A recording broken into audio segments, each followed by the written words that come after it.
Good evening, I'm Shane Jones, leading the news at 7. Foreign ministers of the 15-member Caribbean community have endorsed the development of a new strategy for CARICOM diplomacy. Barbados Minister of Foreign Affairs, Senator Maxine McLean, says it will be defined by a creative mix of traditional strengths with new and innovative solutions. Minister McLean was speaking at a press conference at the close of the 20th meeting for COFCOR. The ministers deliberated on the changes taking place in the international environment as well as in their wider regional environment and on their implications for the coordinated foreign policy positioning of their countries. Of particular note, Brexit. The COFCOR acknowledged the strong historical tie that exists between the community and the United Kingdom.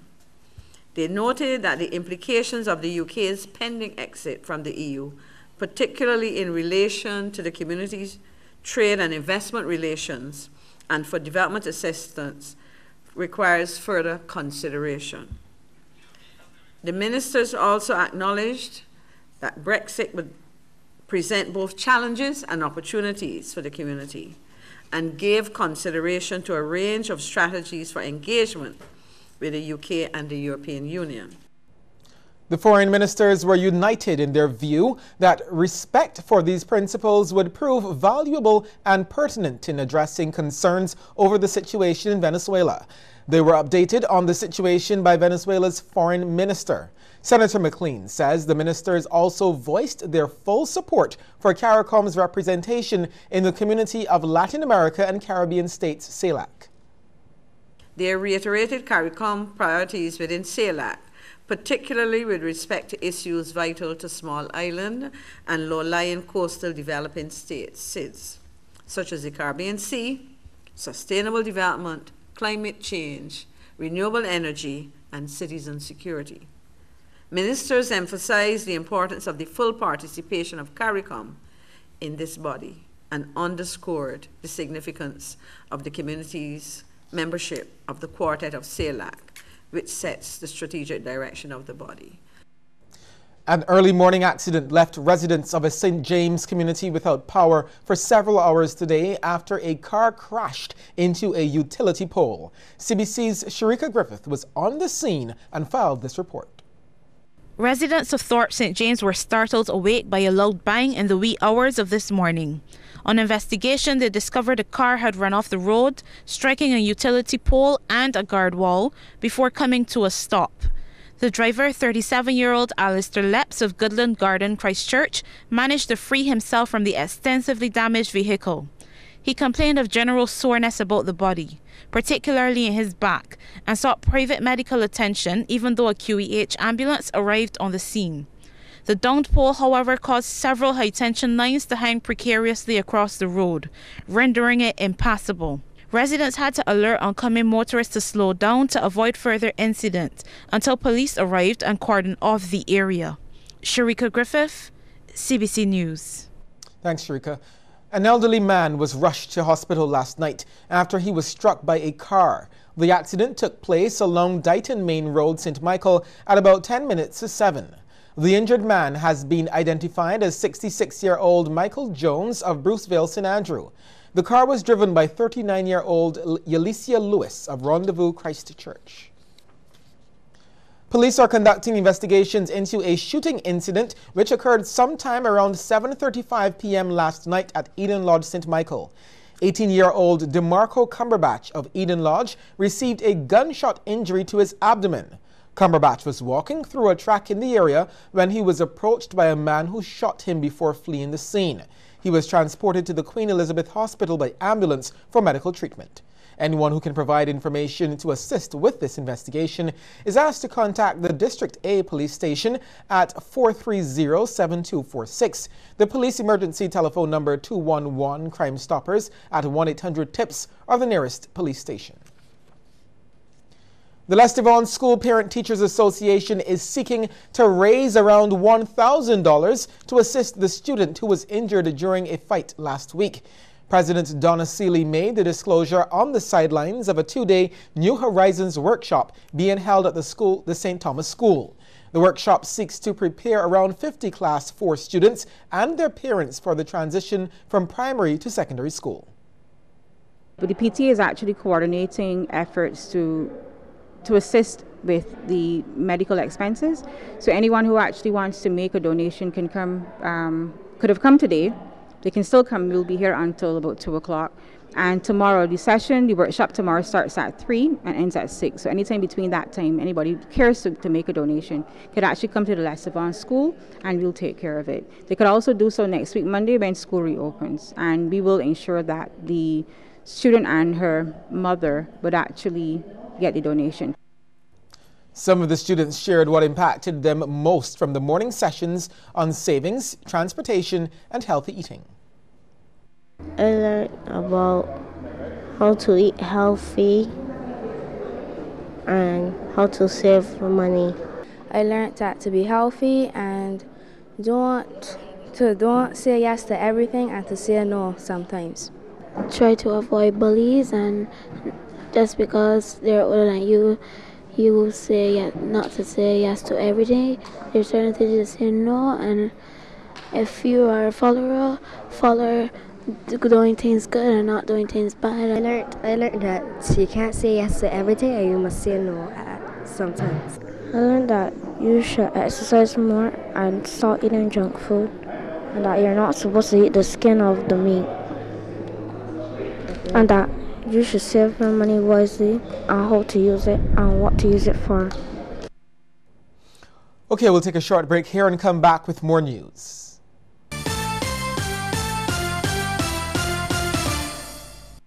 I believe I'll be at Saul Ultimate Gospel in association with Life 97.5 FM. Saturday, May 27th, dancing and praising the 25th year of Barbados Gospel Fest with Jonathan Nelson and Charles Jenkins. Get your ticket for Saul Ultimate Gospel in association with Life 97.5 FM at Kensington Oval for a time of Thanksgiving. He can move mountains. Tickets, $50 advance, $60 at the door. VIP $140.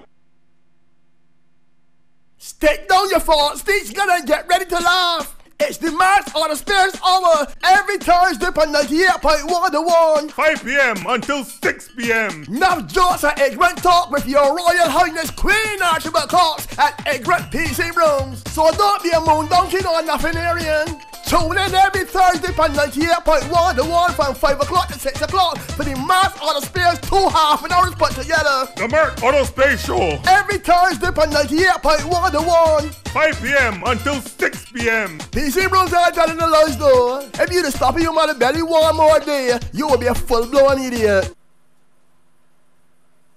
Children tend to snack on what is readily available, so stock the fridge and cupboard with healthy snacks. The easiest way to restrict unhealthy snacks is to simply not buy them on a regular basis. Healthy snacks include ready-to-eat fruit and vegetable sticks such as carrot, celery, and sweet pepper with dip, a slice of coconut or banana bread, oatmeal and bran muffins, or a small pack of cookies can also be included. Remember to read labels and choose snacks that are around 100 calories. This is a message from the National Nutrition Center.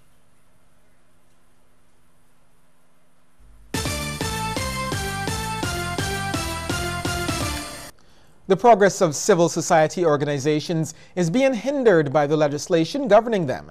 That's the charge from the head of one such organization, the Pinelands Creative Workshop. CEO Rodney Grant says the current legislation restricts non-governmental entities from engaging in activities to raise funds. So we have a Charities Act on one end, allows you to just function as a charity, and then we have a non-profit legislation that allows you to function as a small business in concert with the Small Business Act.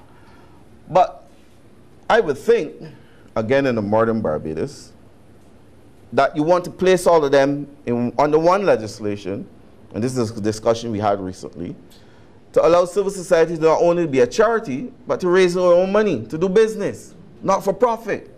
So you place the legislation in the one way, so when you do one registration, you're able to do business and function as a charity at the same time. Mr. Grant is also calling for a framework that allows civil societies to bid for contracts to improve national development. I'm sure that every minister of government that goes into portfolio don't know anything about it. They get thrown into portfolio, but how do they get through? They have advisors. Same principle in a different way. So that any civil society organization could do any business they want to do. They could fly planes if they want to. You could build roads if you want to. And by that construct, there should be room then in government's contractual obligations to be able to offer and include civil society organizations in the bidding process so they can bid to build roads and build houses and make some of their own money. Some students at the University of the West Indies could get help in paying their tuition fees next semester. The Rotary Club West, along with two major sponsors, will be coming together for a fundraising event to provide scholarships to about 3 students. The Rotary West Diamonds International Sandy Lane Golf Classic now is in its 16th year. It will tee off tomorrow to do just that. Rotary West President Kevin Watson says they are happy to be able to lend assistance where it is needed. This has become even more important. As you know, the changes in UWI's fee structures to Barbadians means that a lot of students are under strain, and again, that's something we are very proud of, being able to assist young Barbadians get an education. Proceeds from the fundraising event will also go to the Queen Elizabeth Hospital to assist in their development program for the pediatric ward and renal dialysis unit. The renal dialysis unit has also outgrown its capacity. It was designed with a patient load of 300 people. It's now doing 600, 3 shifts up to 10 o'clock at night. And it's really exceeding capacity. So in the coming years, we're looking at assisting them in expansion as the need is great.